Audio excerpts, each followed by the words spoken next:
Iniciando então aqui o nosso trabalho de hoje, Evolução em Dois Mundos, livro de autoria espiritual de André Luiz, psicografia do Chico e Divaldo Vieira. Nós estamos na segunda parte, entrando no capítulo número 4, Linhas Morfológicas dos Desencarnados. Bom, antes de entrarmos nesse capítulo,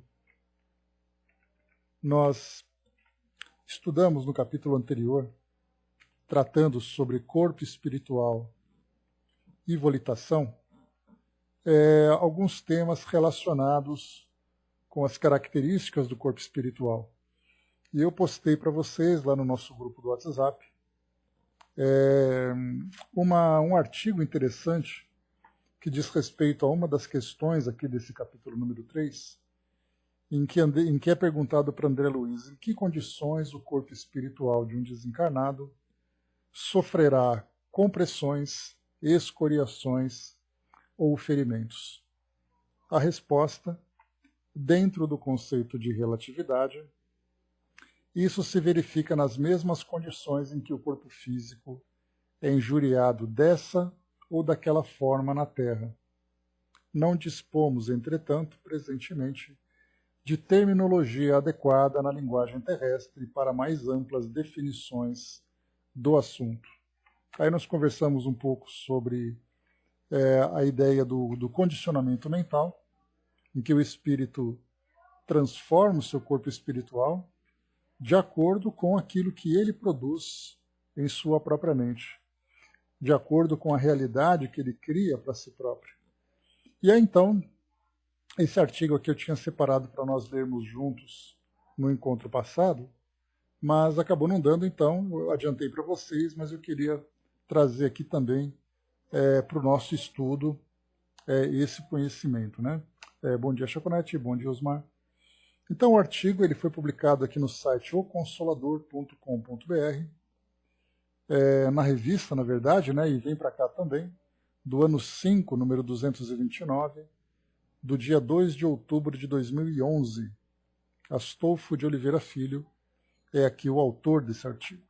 Então ele faz a seguinte introdução. No dia 19 de agosto deste ano, a leitora Camila Oliveira, de Imbituva, Paraná, enviou a esta revista a seguinte pergunta. Visto que o desencarne natural acontece célula a célula, o que acontece com o perispírito quando acontece uma explosão em que o corpo físico despedaça? Aí a gente vai ter situações variadas, né? No caso de acidentes, onde há ali a mutilação, no caso de explosões, no caso de várias outras catástrofes, né? Incluindo também até mesmo o suicídio. Mas vamos lá. Inicialmente, dada a complexidade do assunto, informamos ao publicar sua carta que o tema seria objeto de uma das próximas edições da revista. É o que procuraremos fazer neste momento, depois de havermos consultado diversos confrades e colaboradores desta revista.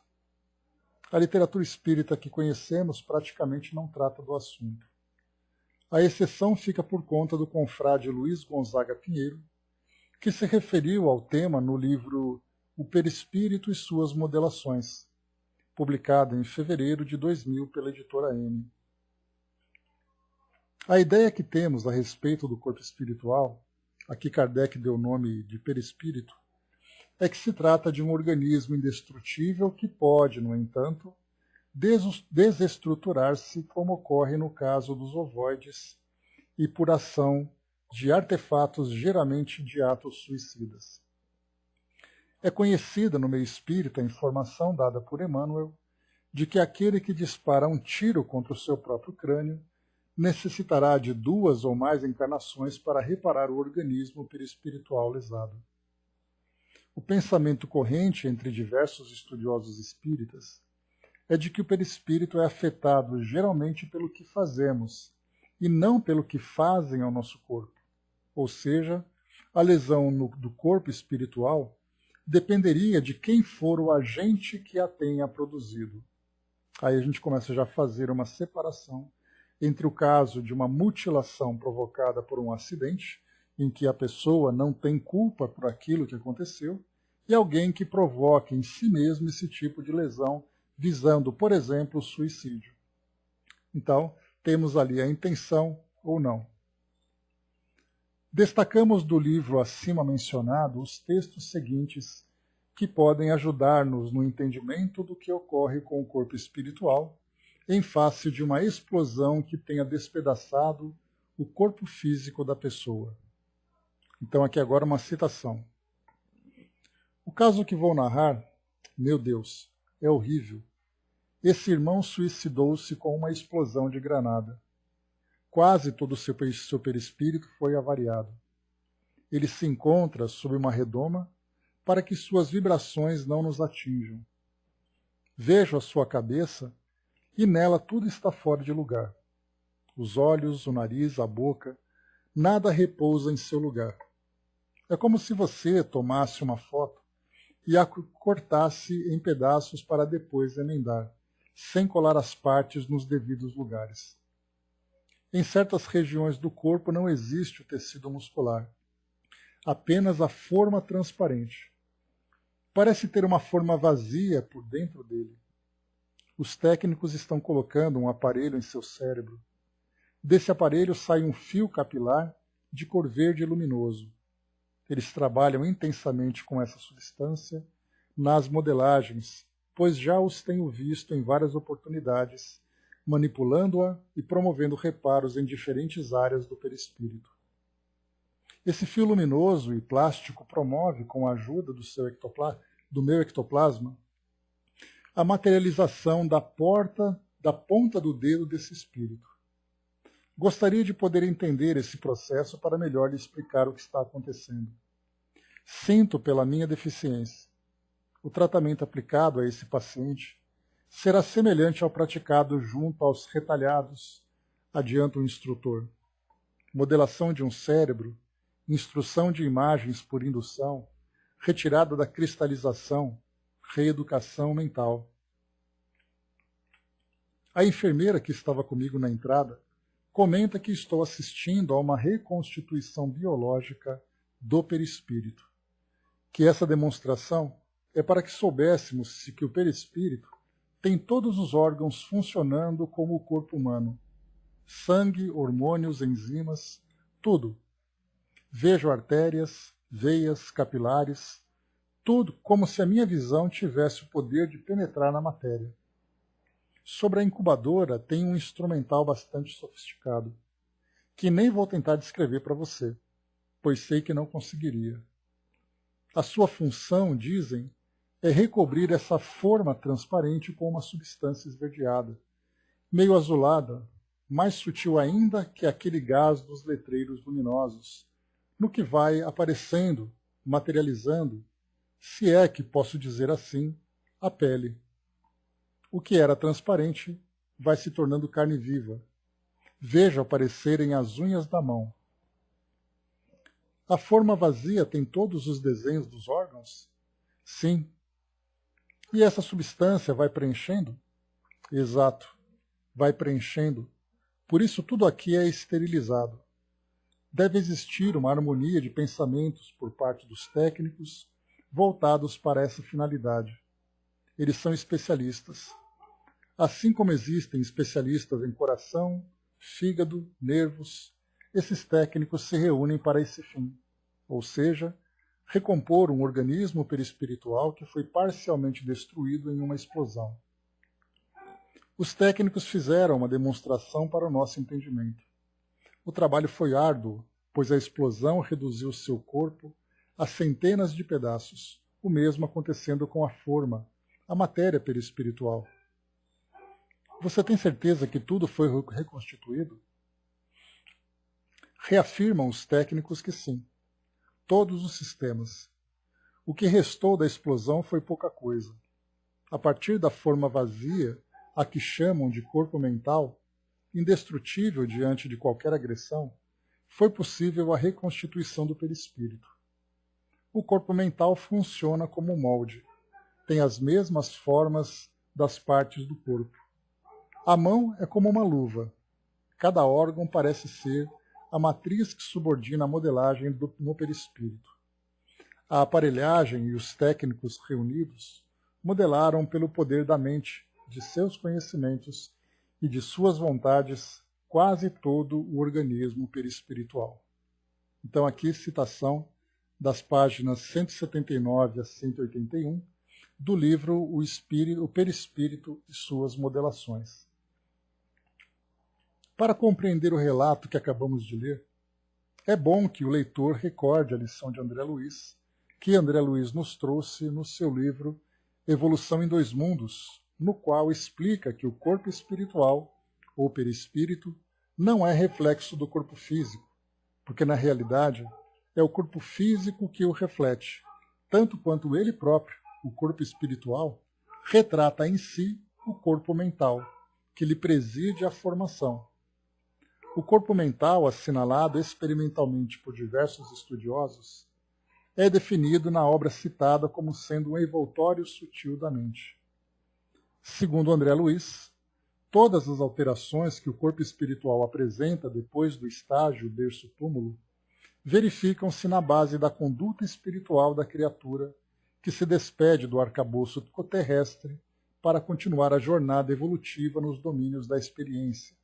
Informação essa que explica por que uma agressão suicida apresenta efeitos mais graves do que uma agressão recebida.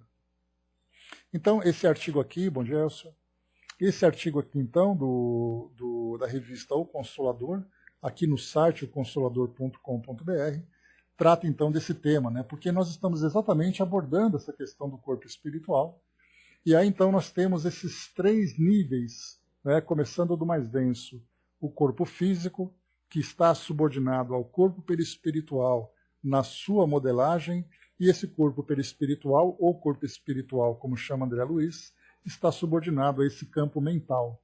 Então, é esse campo mental que transfere para esses demais corpos as características, as linhas morfológicas que ele mesmo cria. E esse campo mental, ele começa então, como nós já vimos, a trazer ali, a partir do condicionamento que o espírito tem, da forma como ele se vê, da forma como ele se acredita, ele transfere para o perispírito, que transforma essa realidade. Muitas vezes ele faz isso de uma forma intencional, e outras vezes ele acaba provocando essas deformações, ou levando essas características inconscientemente. Mas o que nós vemos aqui, nesse tema, é exatamente, né, que é a mente do indivíduo que produz os efeitos que ele vai, então, transparecer, que ele vai demonstrar. Então, essa que é a parte que interessa para nós. A gente vai dar sequência aqui, abordando mais um conteúdo sobre esse tema também. O Brás lembrou, né, ser cirurgião plástico de lá não é fácil. Olha, Brás, nós conversamos aqui outras vezes falando sobre as diversas especialidades que tem no plano espiritual. Então, assim como nós temos, né, espíritos que são especializados, né, no psiquismo, espíritos que são especializados, né, no trabalho da fala, da fonoaudiologia, o espírito que é especializado na parte motora, né, em que os espíritos ali readquirem a sua mobilidade, certamente nós temos também espíritos que são responsáveis por essa reconstrução. Então não são cirurgiões plásticos visando beleza, mas são cirurgiões plásticos visando reconstituir essas lesões gravíssimas que nós vimos aqui.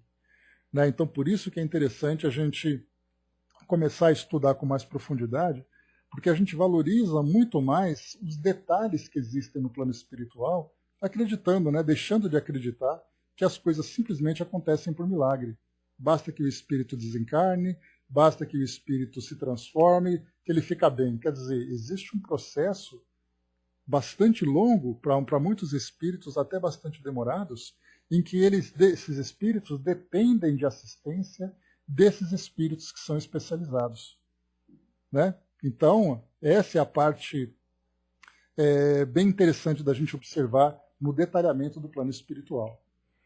A Chaconete colocou, né, ontem, lendo alguns artigos espíritas na net, num deles um palestrante dizia que Chico Xavier era a reencarnação de Kardec. Né?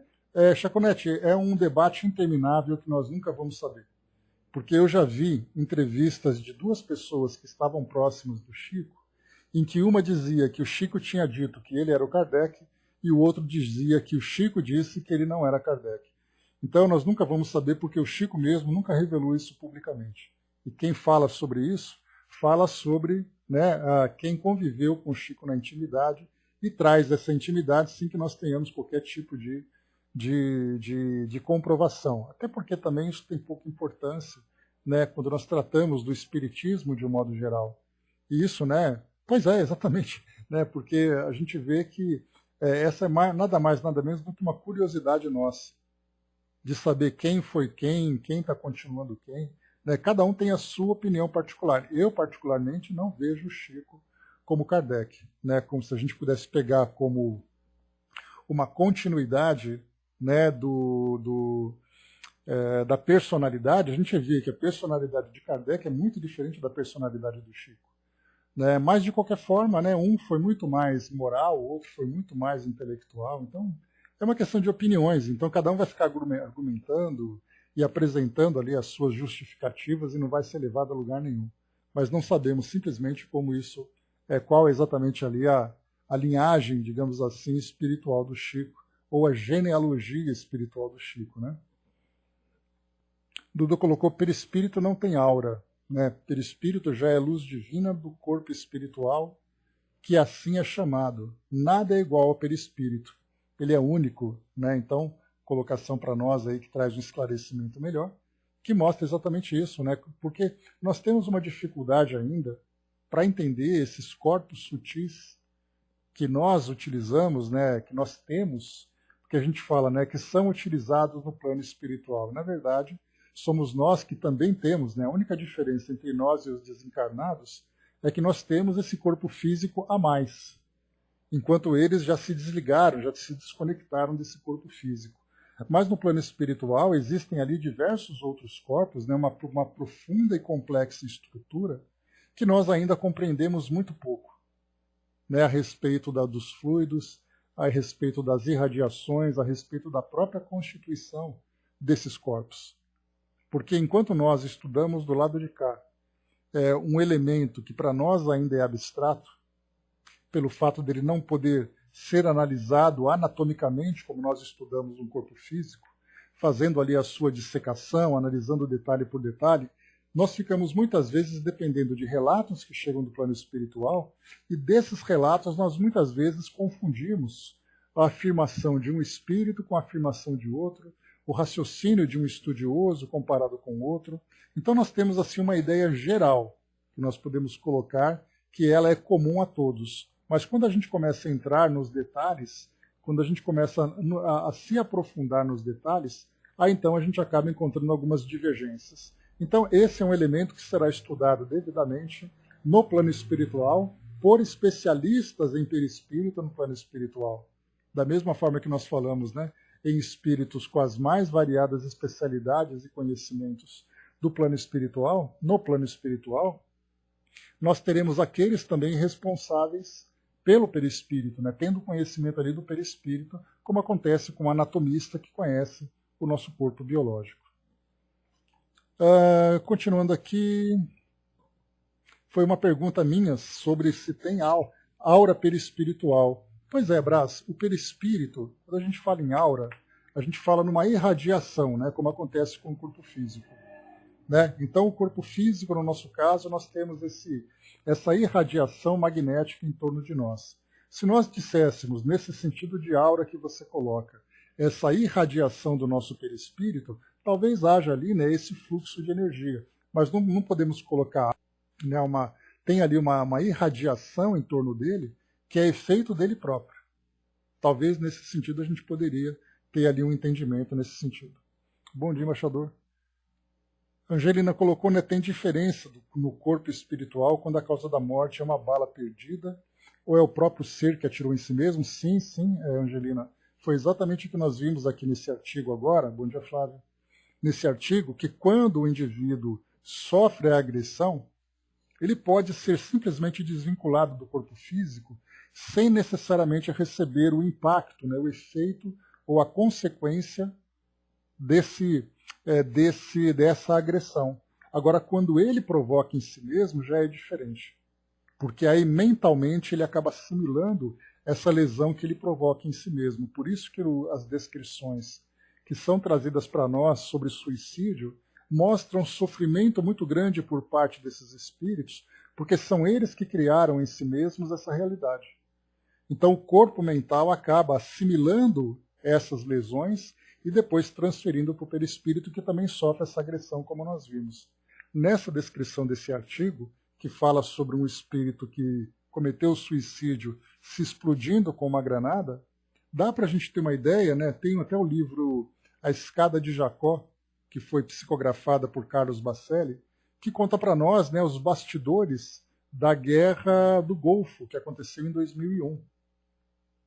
Quando então o Iraque, né, invadiu ali o Kuwait, e aí então houve, né, os aliados foram lá para defender e tudo mais, e nos relatos do livro mostram aqueles homens-bomba que utilizavam aqueles coletes e se jogavam no meio das tropas, se explodiam, e depois relatava que perispiritualmente, né, já desencarnados, eles se arrastavam pelo chão mutilados, porque eles não estavam mortos. Então eram meio corpos que se arrastavam pelo chão por causa dessa lesão. E aí, nesse caso, foi intencional. Então é a mesma coisa que eu comentei, né? No caso de um acidente, por exemplo, nós chegamos a falar bastante sobre acidentes aeronáuticos, né? Porque eles causam em nós, né, uma impressão muito forte. E aí então tem a diferença, né, de corpos mutilados, quando nós vemos, de pessoas que sofrem, que desencarnam dessa forma, diferentemente de pessoas que, por exemplo, estão dirigindo um carro que, para cometerem um suicídio, jogam o carro contra outro. E aí acontece essa mesma mutilação. Então, um não teve a intenção de fazê-lo, e o outro teve a intenção de fazê-lo. Aí então nós teremos efeitos diferentes. Nós veremos um pouco mais sobre isso aqui no próximo capítulo, nesse capítulo 4 que nós vamos estudar, que fala sobre linhas morfológicas dos desencarnados. Então, morfologia é a forma, né? Então, quais são as aparências dos espíritos após a desencarnação? Então, tem uma pergunta que já traz uma direção para o nosso raciocínio, que diz o seguinte: a que diretrizes obedecem as entidades desencarnadas para se apresentarem morfologicamente? Ou seja, o que faz com que os espíritos se apresentem com aquela forma? Qual é exatamente a regra no plano espiritual? Responde André Luiz. As linhas morfológicas das entidades desencarnadas, num conjunto social a que se integram, aí a gente lembra esse conjunto social a que se integram, né, são os grupos com os quais o espírito cria afinidade. Aí nós podemos falar, né, em densidades diferentes, em vibrações diferentes, cada espírito ali se aproximando da coletividade que lhe diz respeito, desde aquelas mais inferiores, no sentido evolutivo, naqueles mais primitivos, até aqueles mais elevados, característicos do mundo nosso de provas e expiações.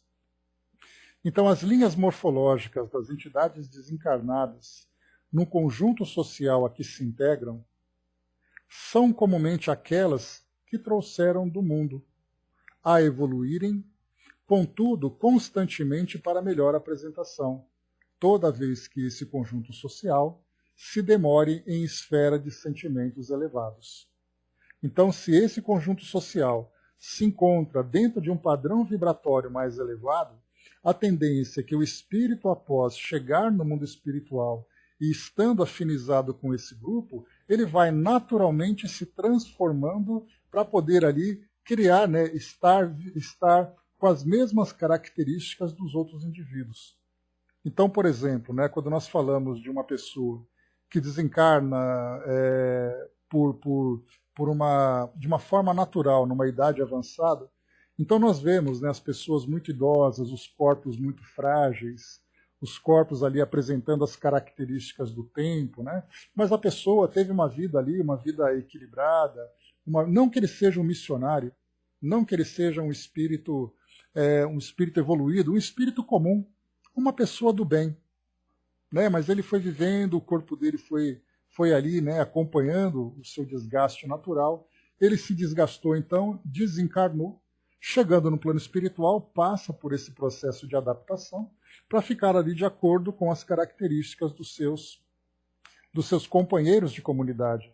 Nesse caso, então, aquelas características da decrepitude, né, onde o corpo se apresenta ali como doente, como desgastado, ele tende naturalmente a se transfigurar. Agora de uma forma mais rejuvenescida, e nós falamos rejuvenescida, não juvenil. Não significa, por exemplo, que uma pessoa que desencarnou por volta dos seus 80 anos de idade tem essas características, ele vai ali ter a aparência de um jovem de 18 anos. A menos que isso seja uma necessidade, mas é outra história. Mas no caso dele, ele será uma pessoa que trará nos seus traços a maturidade, mas uma maturidade saudável. Exatamente porque nesse processo evolutivo moral, ele acaba então assimilando essas características e passando por essas transformações. Porém, se o espírito está vinculado a um grupo inferior, ele mantém essas características, essa aparência adoecida, por não conseguir se desprender da sua realidade material. Lembrando que quanto mais inferior nessa escala evolutiva, mais vinculado com o mundo material ele se encontra. Portanto, até mesmo as características da doença, das lesões, da velhice, isso o acompanha, porque essa era a sua realidade.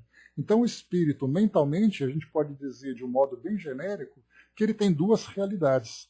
A sua realidade material, a sua realidade terrena, quando encarnado, a que se vincula no plano espiritual, mantendo as características do seu corpo físico e a sua realidade espiritual, quando então ele se desprende da realidade física, da realidade terrena e começa a assumir essa realidade espiritual. Então essa transformação, ela acaba acontecendo exatamente isso. Ele coloca então que as características, as linhas morfológicas, são comumente, normalmente, aquelas que trouxeram do mundo. Jovem, idoso, homem, mulher, criança, mas a evoluírem, contudo, constantemente para melhor apresentação. Toda vez que esse conjunto social se demore em esfera de sentimentos elevados. Então a gente percebe, né, a beleza. Então, por exemplo, um homem idoso, uma mulher idosa que reencarne, mas vai para um ambiente como esse, a gente pode imaginar, por exemplo, as características da mãe de André Luiz, relatada no livro Nosso Lar e outras obras também, que mostrava que sim, mantinha aquela aparência já de uma senhora, né, sendo ali mãe, né, de um homem adulto e tudo mais, mas mostrava uma beleza radiante. Então ela não teve necessidade de se apresentar como jovem para mostrar a beleza. Ela manteve a sua maturidade, mas nessa maturidade irradiava a beleza, que por sua vez se mostrava ali, né, como experiência, como conhecimento, como sabedoria. A mesma coisa do Dr. Bezerra de Menezes. Então a imagem que nós temos do Dr. Bezerra de Menezes, né, a beleza é real, exatamente. Não é a beleza aparente. Então o Dr. Bezerra de Menezes, né, naquela imagem clássica que nós costumamos ver, é aquele senhor já, né, bastante idoso, com aquele bigode, aquela barba e tudo mais. Quer dizer, a gente transfere aquela imagem que foi desenhada para a nossa realidade material. Então vê ali um senhor por volta dos seus 70, 80 anos de idade, e a gente começa a fazer comparação. Só que, na verdade, essa aparência de maturidade, ele é apenas a aparência, porque o rejuvenescimento desse espírito, pela sua elevação, mostra ali exatamente uma saúde plena e absoluta do espírito, e essa saúde se caracteriza mentalmente, e não uma saúde física apenas. Pois é. É o puro vovô, né? Deixa eu ver aqui vocês. O Brás colocou na segunda dimensão, o espírito fica mais rarefeito, né? Eu não sei, Brás, em números de dimensões. Até porque a gente já viu, né, aqui até teve um espírito amigo que chamou a nossa atenção, quando falava assim, né, sobre o mundo espiritual feito por camadas, rapidamente ele colocou, não pense em camadas, pense em vibrações, pense na densidade dos espíritos, não em dimensões. Porque do contrário a gente vai ficar pensando na cebola, né? Uma camada, depois outra camada. Então, na verdade, é a densidade dos espíritos, do perispírito, de acordo com a elevação. Vamos lá. O Brás colocou, né? Não sei por que o espírito prefere a aparência dos 50 anos que tinha na Terra. Mas, Brás, é uma questão de experiência. Eu, por exemplo, fiz os meus 52 anos. Eu vou chegar no mundo espiritual querendo aparecer com o rostinho de 20? Por que se eu me dou tão bem com o meu corpo físico hoje? Se essa aparência me agrada, se essa aparência me satisfaz. Porque eu tenho 52 com um corpinho de 45, né? Então isso já ajuda bastante. Mas de qualquer forma, para que você vai querer mudar a sua característica? Então o espírito se sente bem. Lembra que eu falei para vocês do condicionamento? Conforme o tempo vai passando, você vai vivendo a sua vida e se adaptando àquela realidade. 45, Chaconete, pode colocar mais anos para baixo aí. Então assim ele está redondinho, né? Então bem cuidado, bem tratado e assim vai, né? Então a gente pensa assim, o espírito ele se adapta a essa condição.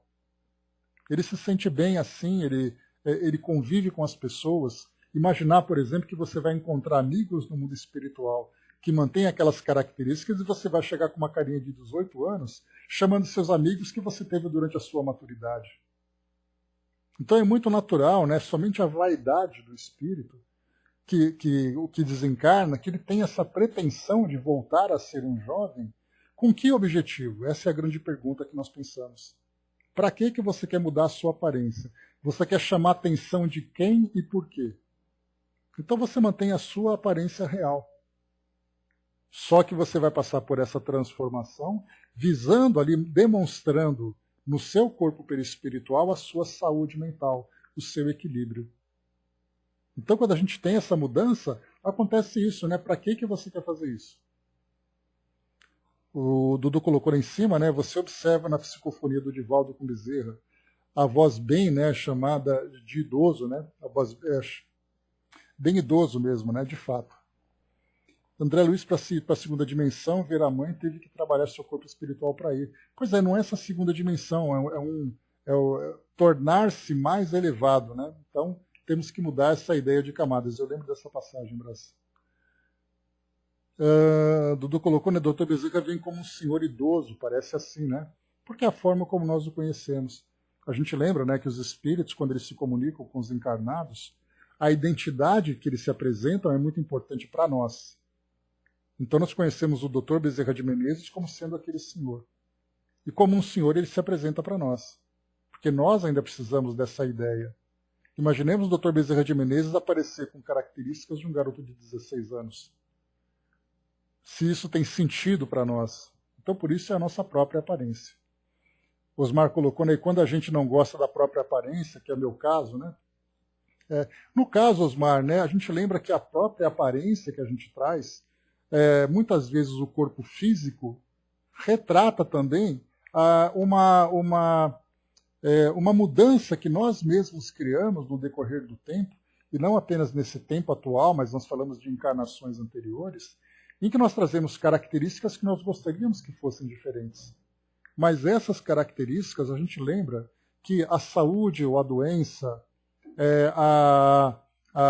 estar com deficiência ou não, ser bonito ou ser feio dentro de um padrão social, você ser dessa ou daquela etnia, você ser alto ou magro, alto ou baixo, gordo ou magro, homem ou mulher, tudo isso traz para nós uma determinada experiência que faz parte das nossas necessidades evolutivas. O indivíduo, por exemplo, né, que ele nasce com uma característica étnica, no caso ele vem como descendência negra, reencarnando numa sociedade que é preconceituosa, essa experiência de preconceito para ele é aprendizado. Um espírito que nasce com características femininas, no caso, nasce no sexo feminino e reencarna numa sociedade machista, Para ele isso é uma experiência. Uma sociedade que tem padrão de beleza. E esse padrão de beleza faz com que pessoas se sintam excluídas. Isso também é uma experiência para o espírito.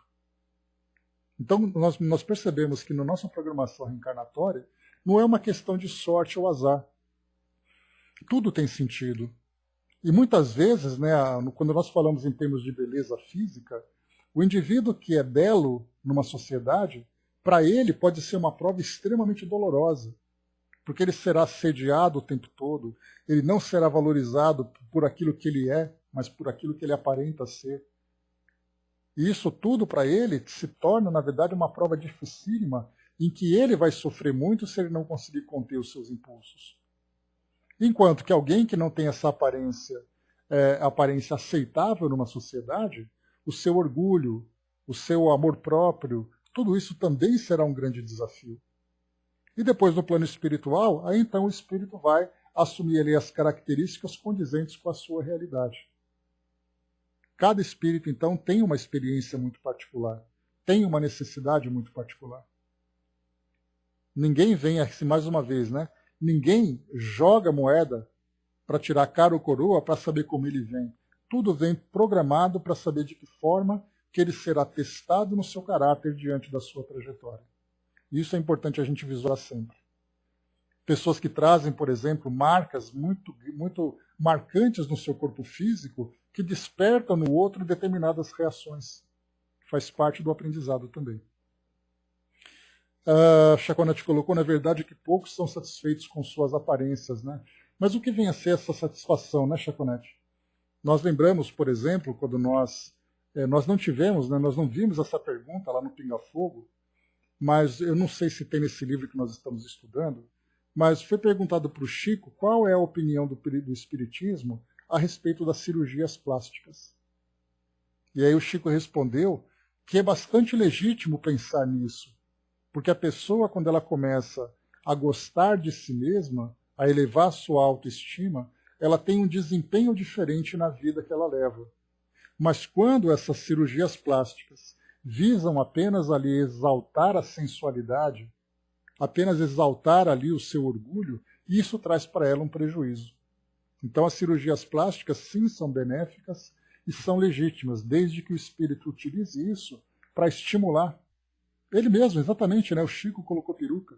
Tem até aquela passagem, né, que ele colocou a peruquinha para poder ir no programa de televisão lá no Pinga Fogo, e o Emmanuel perguntou, mas o que é isso na sua cabeça? Essa é uma peruca minha, eu ponho porque eu quero e eu vou com ela. E aí o Chico foi mal criado. Porque era uma questão de autoestima. Então, tudo que nós temos que pensar é, o que eu vou fazer com tudo aquilo que me é oferecido? Eu queria muito ganhar na loteria. Para que você gostaria de ganhar? Para poder enaltecer ali as futilidades da vida, você desfrutar de prazeres do mundo terreno? Ou você queria ter esses recursos para você não apenas ter paz de espírito, mas poder ajudar as pessoas também? Tudo que nós pedimos e tudo aquilo que nós gostaríamos, a pergunta é, por que você quer isso? A Cindizinha colocou, né, tem uma palestra do Divaldo em que ele fala sobre Jesus Gonçalves, que apareceu certa vez para ele envolto numa aura de luz, mas com o corpo repleto de chagas. Divaldo perguntou o porquê das feridas, se ele já era um espírito iluminado. Ele respondeu que mantinha aquela aparência, porque foi justamente naquela encarnação que ele conseguiu superar a si mesmo e ascender para Cristo. Né? Vemos ali então, né, até mesmo no plano espiritual, o espírito, quando ele vem aqui para o mundo físico, ele não quer se mostrar mais bonitão, não quer se mostrar mais charmoso, mais iluminado. Ele irradia pela sua própria natureza, pela consequência da sua elevação. Mas ele mostra a aparência que ele tinha para as pessoas para mostrar que aquele foi o instrumento de transformação que ele precisava. E que ele continua ainda guardando na sua memória a importância daquele recurso, a importância daquele instrumento que ele utilizou. Braço colocou, né, viu o Chico em corpo espiritual sem a peruca e os óculos, como fica diferente, né? Pois é, né, Braço? Então, vendo ali que a gente consegue entender. Cindizinha colocou, né? É na convivência com o outro que a gente enxerga nós mesmos, né? Dei-me conta há algum tempo que em algum tempo que se eu tivesse nascido com o corpo padrão mulher brasileira, certamente eu me deixaria levar pela vaidade. Né? Então, né, se é para não cair de novo, melhor estar do jeito que estou. Né? Pois é, essa é uma grande tentação que nós temos. Lembrem-se, né, poder, riqueza, sabedoria. Depois você tem ali a beleza, e você tem depois ali o destaque, a fama. São 5 elementos de queda que nós não ainda conseguimos resistir. Ninguém aqui consegue, você vai vir como uma pessoa bonita. Essa beleza vai te corromper. Você vai vir uma pessoa muito inteligente. Essa inteligência vai te corromper. O dinheiro, então, nem fala. A fama, então, nem fala. E aí a gente vai. Todos eles vão, então, sendo ali grandes testes para nós. Então, como lembra a Condessa Paula, se nós não estamos preparados para isso ainda, vamos com calma, um pouco de cada vez. Então, ser assim, bonitinho, igual o Brás, já está num padrão bom para nós. Passou disso, já é perigoso. Vamos lá. Continuando, pessoal. Isso porque estamos no primeiro parágrafo ainda, né? Olha quanta coisa a gente tem para conversar sobre isso. Mas vamos lá. Então o espírito passa por esse rejuvenescimento, por essa mudança de acordo com o conjunto social em que ele se encontra, especialmente quando os sentimentos são elevados. A forma individual em si obedece ao reflexo mental dominante. Guardem isso, pessoal. A forma individual em si obedece ao reflexo mental dominante, notadamente no que se reporta ao sexo. Aí, vamos lembrar, pessoal, nós temos que diferenciar sexo, sexualidade e identidade de gênero. O sexo aqui é se é sexo feminino ou sexo masculino, não a vivência da sua sexualidade e não a sua personalidade, porque isso, inclusive, pode até ser também um elemento de provas para o indivíduo, que ele traz uma personalidade, por exemplo, feminina e reencarna num sexo masculino. Isso traz para ele, né, faz com que ele desenvolva tendências que para ele pode ser ali motivo de ascensão, quando a vivência for bem educada, bem equilibrada, bem controlada, mas pode ser também motivo de queda, se ele se deixa levar pela sensualidade, pelos seus impulsos. Então vamos lá, aqui quando ele fala no sexo, nós falamos sexo masculino ou sexo feminino. Não tratamos da personalidade do indivíduo, ok? Então a forma individual em si obedece ao reflexo mental dominante, notadamente no que se reporta ao sexo, mantendo-se a criatura com distintivos psicossomáticos de homem ou de mulher segundo a vida íntima, através da qual se mostra com qualidades espirituais acentuadamente ativas ou passivas. Ou seja, o espírito, quando ele desencarna, ele continua mantendo ali as suas características do sexo que ele possuía. Ele desencarna e continua como homem, desencarna e continua como mulher. Ou, eventualmente, passa por transformações de acordo com as tendências que ele traz no seu psiquismo. Então, nós estamos falando sobre linhas morfológicas. O espírito, quando ele desencarna, qual é a aparência que ele tem? A mesma que ele tinha quando encarnado. Cindizinha colocou, né? Professor, tem uma abordagem espírita sobre transexualidade e resignação sexual. Temos várias abordagens, né, que falam sobre isso. Inclusive, né, nós temos ali não apenas estudiosos encarnados, mas também os próprios espíritos falando sobre isso. Sobre as dificuldades, as provas, né? Mas numa daquelas respostas, né, que nós já conversamos, inclusive conversando com a Miriam, né, eu mandei uma consulta lá para o CELD para a gente receber uma orientação, e a resposta foi que não se pode julgar ou analisar a experiência de indivíduos, nesse caso, né, da homossexualidade, da transexualidade. Somente os mentores espirituais sabem as causas desses comportamentos. Então eles são, assim, a resposta veio em 2 linhas, para evitar qualquer tipo de especulação, para evitar qualquer tipo de aprofundamento. Ele quis dizer o seguinte: nós não sabemos porquê e cada espírito tem ali a sua motivação na sua história. Simplesmente isso. Mas o que ele coloca para nós é, independente das características da idade de gênero de cada indivíduo e dos conflitos que eventualmente ele venha a viver, o importante é que ele viva com dignidade e com equilíbrio, da mesma forma que acontece com os heterossexuais. Foi exatamente dessa forma que a resposta veio. Por que ele veio na condição de homossexual? Se nós colocarmos como condição isso. Mas por que a sua personalidade demonstra, né, o comportamento sexual, homossexual? Porque o espírito tem a sua história e se ele vive com dignidade não tem problema nenhum. Isso porque nós vemos, por exemplo, casais homossexuais. E casais com diversas configurações. Nós temos, por exemplo, um casal,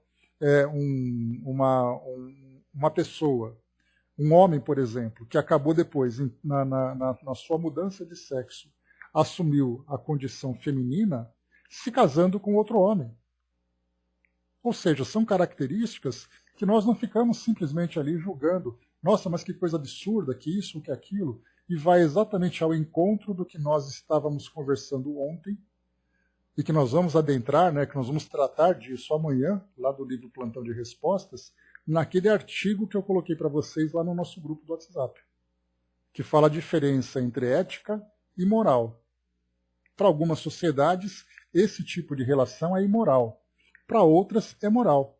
Mas eticamente, qual é? Independente do seu tipo de relação, independente da vivência que você tenha, que ela seja vivida com dignidade. Aí a gente consegue separar o que é ética e o que é moral. Porque nós falamos de costumes, né? Os costumes de cada sociedade estão relacionados com o padrão moral de cada uma delas. O que é moral para um é imoral para outro. Então a dignidade é acima de tudo. Mesmo que o indivíduo opte por essa mudança nas suas características físicas, que continue vivendo então a dignidade e o respeito a si próprio e aos outros. Então, se resume nisso, exatamente ali a orientação dos espíritos. Bom dia, Andréia. Vamos lá, pessoal, seguindo. Então, estávamos falando sobre o espírito, então, retornando ao plano espiritual, ele mantém as características de sexo, homem ou mulher. Fácil observar assim que a desencarnação libera todos os espíritos de feição masculina ou feminina que estejam na reencarnação em condição inversiva, atendendo à aprovação necessária ou à tarefa específica, porquanto, fora do arcabouço físico, a mente se exterioriza no veículo espiritual com admirável precisão de controle espontâneo sobre as células sutis que o constituem. Olha que resposta tão esclarecedora nesse caso. O espírito que nasce nessa condição inversiva. Condição inversiva é quando o espírito nasce com uma personalidade, reencarna com uma personalidade, num corpo com o sexo diferente da sua personalidade. E aí então ele vai vivendo as suas provas aqui no decorrer das suas experiências. Retornando no plano espiritual, a sua personalidade dominante é o que vai trazer para ele a aparência. Então o espírito que traz uma personalidade feminina, reencarna num corpo de homem, vive ali, né, as dificuldades de uma sociedade, na sua relação homossexual. Quando retorna ao mundo espiritual, ele volta a assumir as características femininas. Porque é o seu psiquismo que guardou isso. Temos uma nota de rodapé de André Luiz que diz o seguinte, a respeito desse assunto. Devemos esclarecer que essas ocorrências, para efeito de responsabilidade kármica e identificação pessoal, respeitam, via de regra, a ficha individual da existência última vivida pela personalidade na Terra, situação que perdura até novo estágio evolutivo que se processa, seja na reencarnação, seja na promoção a mais alto nível de sublimação e serviço. Bom, aqui ele traz um detalhe aqui a mais, né? Ele coloca então que para efeito de responsabilidade kármica e identificação pessoal, via de regra, ele continua com a mesma característica que ele tinha anteriormente. Via de regra, mas há casos em que o espírito consegue passar por essa mudança, por essa transformação. trazendo ali da personalidade feminina, que ele não conseguia vivenciar plenamente quando encarnado por estar num corpo de um sexo diferente, no plano espiritual ele pode conseguir essa transformação, mas, via de regra, mantém a personalidade, a ficha individual da existência última vivida, pela personalidade na Terra. E isso vai acontecer, como é colocado para nós, situação que perdura até novo estágio evolutivo que se processa. Então ele mantém a sua personalidade lá no mundo espiritual. Então é importante isso, né? Porque nós temos ali também, embora ele traga uma personalidade de um sexo diferente, ele mantém ainda o seu condicionamento mental. Via de regra, quer dizer, de um modo geral, acontece assim. Ainda assim, releva observar que se o processo mental não é positivamente acentuado, mantém a personalidade desencarnada nos planos inferiores por tempo indefinível, a plástica que lhe era própria entre os homens. E nos planos relativamente superiores, sofre processos de metamorfose, mais lentos ou mais rápidos, conforme as suas disposições íntimas. Então, dependendo da faixa evolutiva, da faixa vibratória em que ele se encontra, ele terá uma maior ou menor facilidade. Nós encontramos, por exemplo, no livro Sexo e Obsessão, de Manuel Filomeno de Miranda, que mostra espíritos no plano espiritual, numa faixa evolutiva inferior, espíritos que apresentam deformações assim pavorosas, que você não consegue definir se é homem ou se é mulher, porque a característica física que ele apresentava era uma, o seu psiquismo era outro, e um entra em choque com o outro por causa do seu condicionamento e do seu desequilíbrio, que ele simplesmente se deforma. Da mesma forma que acontece, guardadas as devidas proporções, acontece no caso dos abortos. Quando nós temos, por exemplo, espíritos que são ali que passam pelo aborto e chegam no mundo espiritual, você não consegue definir se ele é uma criança ou se ele é um homem, porque ele traz ali características deformadas. Porque ele não conseguiu ainda estabelecer o equilíbrio. Até que ele então passe, porque nós temos espíritos que se revoltam por sofrerem esse aborto, e aí não nos cabe julgar se houve justiça ou se houve injustiça, até falamos sobre isso ontem, recebemos uma mensagem falando sobre isso para nós, que não nos cabe julgar, porque cada um ali segue de acordo com a providência divina, de acordo com as leis divinas aplicadas no caminho, na história de cada um. Então esse espírito desencarna, passa por essas dificuldades iniciais e vai se restabelecendo conforme o nível evolutivo em que ele se encontra. Um espírito mais elevado, ele passa da mesma forma que André Luiz trouxe para nós, por essa metamorfose mais rápida ou mais lenta.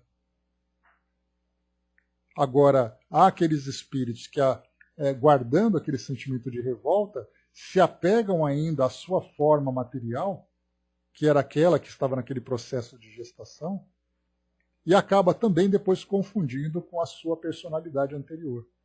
E aí então vira aquela aparência que para nós deve ser bastante assustadora pelo fato de nós não termos o hábito de termos contato, de lidarmos com eles. Então a mesma coisa acontece também com relação à sexualidade. Há espíritos que vivem conflitos e há espíritos que vivem isso de uma forma bastante harmoniosa. E continuando. Se a alma desalinhada do envoltório físico foi transferida para a moradia espiritual, em adiantada senectude, ou seja, numa velhice muito avançada, gastará algum tempo para desfazer-se dos sinais de ancianidade corpórea, se deseja remoçar o próprio aspecto. E na hipótese de haver perdido da terra na juventude primeira, deverá igualmente esperar que o tempo a auxilie, como se propõe a obtenção de traços da madureza. Então nós temos aqui pessoas com idade avançada, pessoas com idade muito jovem, que desencarnam, eles podem mudar essas características, mas demoram muito tempo. Mas mesmo assim vem a pergunta, para que deseja essa mudança? É como se nós fôssemos, né, para uma colônia que abrigasse crianças, e essa criança, com o tempo, ela poderia assumir uma característica adulta, desde que houvesse para isso utilidade. Do contrário, ela será encaminhada para dar continuidade na sua evolução, passando ali por todo o planejamento reencarnatório e sendo conduzida pelos espíritos, nesse caso, né, pelos espíritos que são tutores desse processo, orientando-as para que elas possam ter uma reencarnação ali em seguida. E aqueles, então, mais envelhecidos, com um envelhecimento naturalmente biológico, vão, então, ali, podem até remoçar, como foi colocado para nós. Então, remoçar é diferentemente de rejuvenescer. Porque a gente vai lembrar sempre que esse rejuvenescimento são mudanças nas suas, né, na aparência que você tem, em termos de desgaste, de doença, como nós colocamos lá no início, mas mantendo a sua aparência de madureza. Quando nós estudamos o livro Juventude Interrompida, falei até para vocês disso ontem, nós tivemos ali a história de vários espíritos, mais de 60 espíritos, contando ali as suas desencarnações precoces. A gente reforça a diferença entre uma desencarnação precoce e uma desencarnação durante a infância ou a juventude. Para muitos espíritos, a desencarnação na infância e juventude é parte da programação. Para outros espíritos, aconteceu uma antecipação da desencarnação que não estava programada. Portanto, nós podemos colocar como precoce. E porque nós vamos encontrar em alguns textos, encontrar em alguns vídeos, palestras, falando de desencarnação precoce e tratando de desencarnação de crianças. Isso não é desencarnação precoce.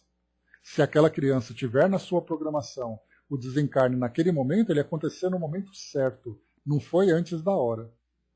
Então, nesse livro, mostra ali tantos e tantos jovens desencarnando, e até mesmo no livro Céu Azul, que nós estudamos, né, falamos sobre isso também essa semana, lá na sala Espiritismo Net Jovem, né, eu e o Flávio conduzimos o estudo, e ali falava de uma colônia de jovens, de uma comunidade de jovens, que acolheu um desses jovens que fez ali o relato da sua história, e ali mostrava, né, pessoas de 20 anos, 18 anos, 22 anos de idade, todos eles mantendo essas características. Poderiam ali, então, trazer uma aparência madura? Poderiam. Mas demoraria muito tempo, exatamente porque os espíritos, nessa faixa evolutiva, mantêm ali o condicionamento que eles tinham no passado. Mas o seu psiquismo começa a mostrar a maturidade. Então, embora aparentemente tragam ali uma aparência jovem, psiquicamente, intelectualmente mostram o seu estágio evolutivo real. Desde que eles consigam se desprender dessas características. Porque nós vamos encontrar, por exemplo, em livros do Chico, podemos até estudar um deles nesse nosso ciclo de estudos, né, de Chico Xavier, encontrar ali uma escola para crianças. E aquelas crianças não apenas mantêm as suas características, mas elas trazem também o psiquismo que elas tinham anteriormente. Nós vimos, inclusive, né, acho que foi Entre o Céu e a Terra, o outro livro que nós estudamos, que mostrava aquele jovem, aquela criança, que desencarnou afogada e tudo mais, que trazia ali, né, ainda não apenas sintomas de um suicídio que foi cometido numa existência anterior, mas ainda a sua aparência de criança, que chorava, que sentia a falta da mãe. Embora fosse um espírito com uma longa trajetória, então o psiquismo dele ficou ali estacionado naquela condição em que ele estava. Que é o mesmo que pode acontecer com todos nós. Nós chegamos no mundo espiritual sendo exatamente quem nós somos agora.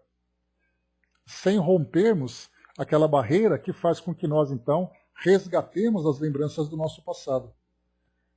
Porque é então, eu, por exemplo, chegando no mundo espiritual como André, com essa idade, sendo corintiano, vivendo aqui em São Paulo, tendo aqueles mesmos amigos, se eu chego no plano espiritual e eu consigo, então, aprofundar na minha memória e resgatar as minhas personalidades anteriores, esse André vai ficando misturado, ou muitas vezes até mesmo ofuscado, por personalidades do passado que poderiam, então, se sobressaírem.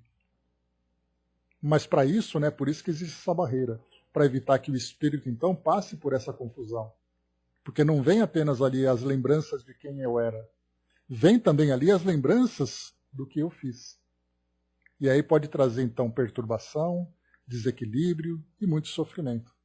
Então nós chegamos no plano espiritual dentro dessas condições atuais, né? Olha, Flávio, eu não assisti o jogo, mas hoje de manhã no jornal eu vi, né? Palmeiras perdeu. Eu falei, eba, mas se classificou. Ah, mas está valendo, né? Faz parte do mundo de provas e expiações, né? Então ainda é assim, não tem jeito. Mas tudo bem. Né, o Brás colocou, né, ali um livro que narra o mundo espiritual em cima do Morumbi, na hora de um jogo, Corinthians e Palmeiras. Né? Pois é, Brás, não sei qual livro você leu e também não sei qual informação foi colocada, mas dá para a gente imaginar, por exemplo, né, em cima de aglomerações, como aconteceu, né, no plano espiritual, por exemplo, em cima do Capitólio nos Estados Unidos. Nesses últimos dias em que nós encontramos ali, né, aquela turbulência toda acontecendo, quando nós vimos ali outras tantas manifestações pelo mundo afora, quando a gente começa a ver também ali o comportamento de pessoas em aglomerações, que mostram ali exatamente a qualidade mental daquele grupo.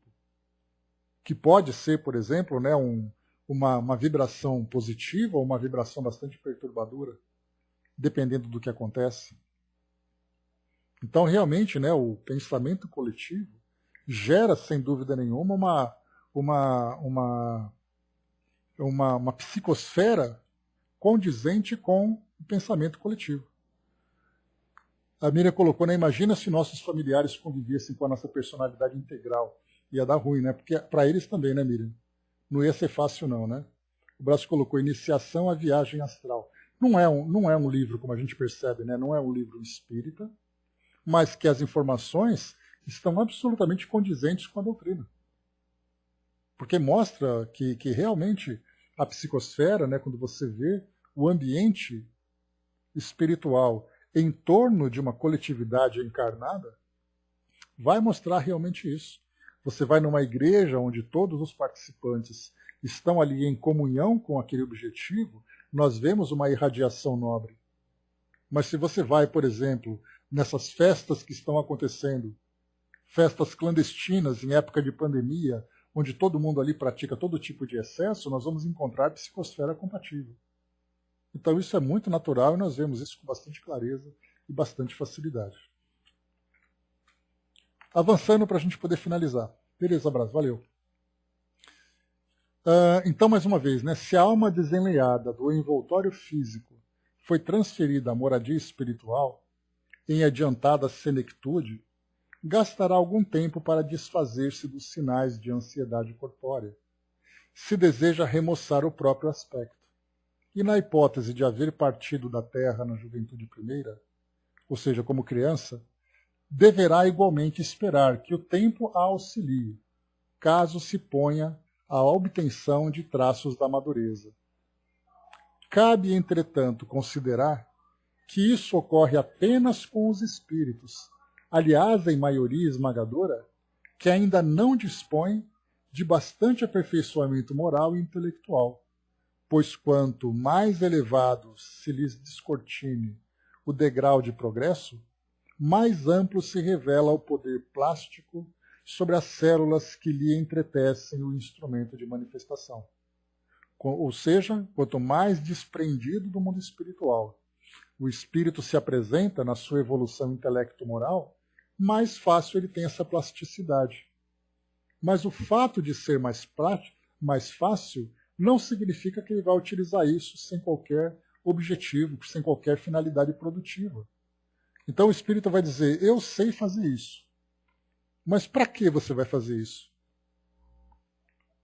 Eu sei mexer no meu corpo espiritual e eu vou transformar para ficar muito bonito. Mas para quê? Se o espírito já tem essa evolução intelecto-moral, ele vai saber fazer uso disso. Por isso, então, ele vai apenas utilizar para aquilo que é positivo, para a sua própria identidade. Tivemos uma comunicação aqui, muito obrigado pela mensagem. Tem aqui a mensagem para nós que diz assim: nasci menino e queria ser menina, e foi assim que me foi programado. Me chamava Elisa e queria ser Eliseu. Por que foi feito assim? Era erro no passado ou algo genético? Não importa. era o que teria que ser. O tempo da hora era para ser assim. Se eu era homem ou mulher, o que viria depois?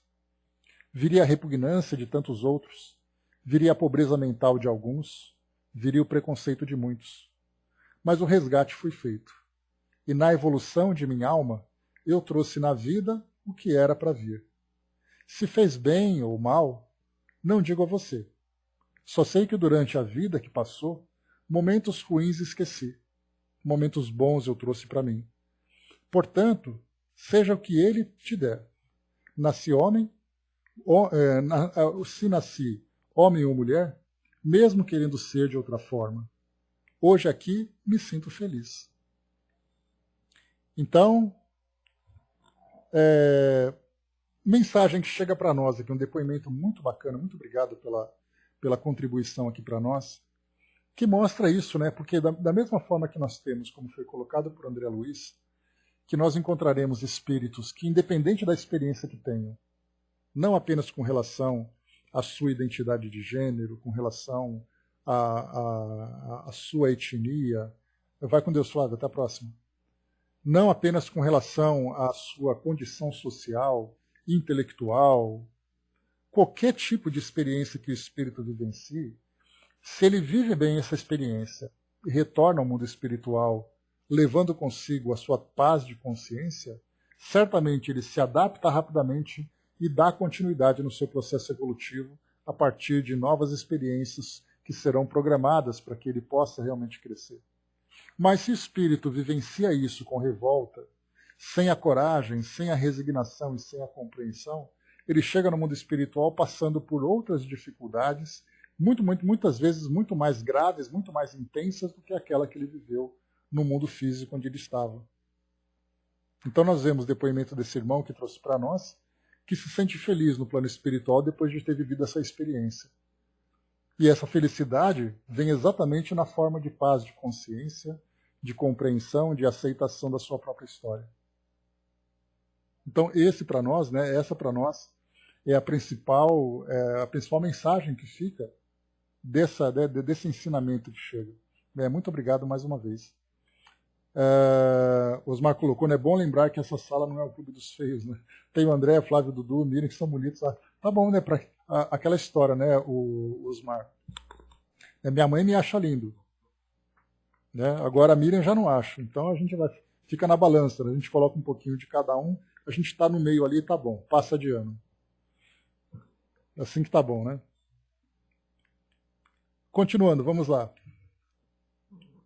Temos também, nas sociedades respeitáveis da espiritualidade, aqueles companheiros que, depois de estágios depurativos, se elevam até elas por intercessões afetivas ou merecimentos próprios, carregando, porém, consigo determinadas marcas deprimentes, como sejam mutilações que os desfiguram, inibições ou moléstias que se denunciam na psicosfera que os envolve, ou distintivos outros menos dignos, como remanescentes de circuitos mentais dos remorsos que padeceram, a se lhes concentrarem desequilibrados sobre certas zonas do corpo espiritual, mas em todos esses casos, as entidades em lide ali se encontram habitualmente por períodos limitados de reeducação e refazimento,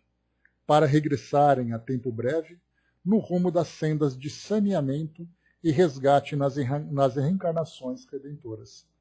Então, o que é colocado para nós, que muitos espíritos que chegam no mundo espiritual e têm a oportunidade de vivenciar, né, um período em esses ambientes mais elevados, em essas sociedades respeitáveis, então é como se nós fôssemos levados por merecimento ou levados por intercessão de um espírito amigo, um espírito familiar. Nós vamos para esse ambiente, mas levando ainda marcas no nosso perispírito, que diziam respeito àquilo que nós vivemos na última encarnação. Mas essa concessão que nos foi feita, permitindo que nós estivéssemos nesses ambientes mais respeitáveis, é para nós uma grande oportunidade, porque, claro, é um tempo pequeno que se fica, pois rapidamente o espírito começa, então, a já programar uma próxima existência para dar continuidade. Mas o que nós vamos observar é que esses espíritos, então, nesse local, claro que eles vão apresentar ali um determinado contraste, pelas marcas que eles trazem. Mas é uma oportunidade para eles de se reequilibrarem com maior rapidez e com mais efetividade pelo ambiente onde eles se encontram. É como se nós pensássemos, você se encontra em recuperação numa enfermaria de um hospital sem estrutura nenhuma. Você está sendo devidamente medicado, tudo certo. Mas você é levado para um hospital que tem uma estrutura melhor, onde você recebe uma atenção diferenciada, onde você tem um ambiente de mais harmonia, você não passa por aquele sofrimento coletivo que acontece, por exemplo, nós temos visto muito isso hoje na atualidade, né? No caso de pandemia, no caso de Covid, com pessoas que são hospitalizadas em hospitais lotados, em UTIs ali transbordando, sem falta de recursos, e outras pessoas que têm ali a oportunidade de serem tratadas num ambiente mais equilibrado. Todos, porém, estão sendo tratados. Nesse caso, no que diz respeito a um projeto reencarnatório, esses dois espíritos passarão por esse processo, mas aquele que tem por merecimento, ou por uma intercessão, que às vezes o espírito não tem essa condição. A gente pode lembrar, por exemplo, que André Luiz, lá no começo de Nosso Lar, quando ele relata que ficou aquele tempo todo lá no umbral, e ele demonstrou de fato aquela vontade de se transformar, depois ele ficou sabendo que a mãe o acompanhava com muita proximidade. E certamente ela intercedeu por ele para que ele fosse devidamente resgatado, porque a mãe tinha o merecimento. E o filho, embora mostrasse ali, André Luiz, mostrasse ainda, né, aquelas dificuldades, porque na verdade ele apenas sofria. Vai com Deus, Elcio, finalizando por aqui também. Até a próxima, querido. Então, embora ele mostrasse ali, né, o sofrimento e não aguentasse mais, muito do que aconteceu depois dele ser levado para Nosso Lar e tudo mais, foi por intercessão da mãe. E ele foi para o hospital lá na colônia, né, em Nosso Lar, sendo tratado, né, como um espírito que depois fica se perguntando por que ele foi levado para aquele local e outros espíritos ficaram apenas ali em postos de socorros, ali próximos do local onde ele se encontrava. Então muitos espíritos vão para lá, porque ou se vê o potencial, ou porque tem a intercessão, ou porque o espírito tem merecimento. E aí depois como é colocado para nós. Essas marcas continuam, essas características, né, da sua linha morfológica, ou das suas linhas morfológicas, mas coloca, né, em todos esses casos, as entidades em lide ali se encontram habitualmente por períodos limitados de reeducação e refazimento, para regressarem a tempo breve no rumo das sendas de saneamento e resgate nas reencarnações redentoras.